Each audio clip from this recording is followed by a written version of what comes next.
Today we're going to be doing a very quick fall leaf out of rice paper cake. It's a tiered cake. It's going to be an 8, a 6, and a 4-inch cake, and it's covered in rolled buttercream. And we're going to be making the decoration for the fall leaves all out of rice paper.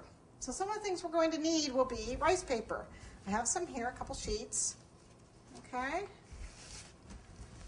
And it stores indefinitely. You can find it at Country Kitchen. It's got a smooth side and a rough side. It's also called wafer paper. I think technically this is wafer paper because it's actually, this is made out of potato starch, not rice paper like it used to be, but same thing. Okay, wafer paper or rice paper work.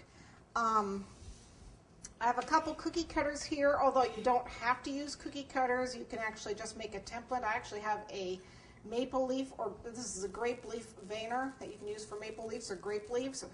And I just kind of drew the outline of that onto here, and then I will just trace that on and hand cut.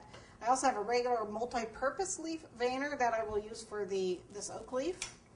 Okay, and then I have just a thick sponge.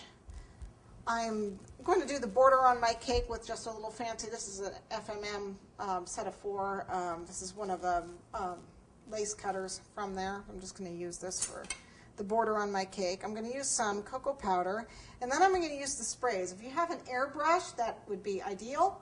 I don't have an airbrush, so I'm just using the red, yellow, and green primary colors for the sprays, fall colors. I'm going to need some alcohol. I have just a little bit of vodka here. Pair of small scissors, some chocolate fondant, and I have a couple luster dusts. The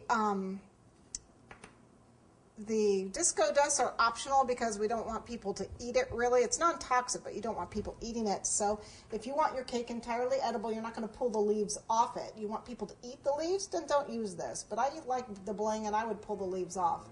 So I'm going to go ahead and use a little bit of this. These luster dusts, we've got some Aztec gold, some copper, some golden bronze, yes, spiced pumpkin, and some claret. Those are the ones I have. I don't know if I'm going to use them all. I like to play around with them, but that's what I've got so far. Let's see, I think that's about it. Yeah, so we're ready to get started.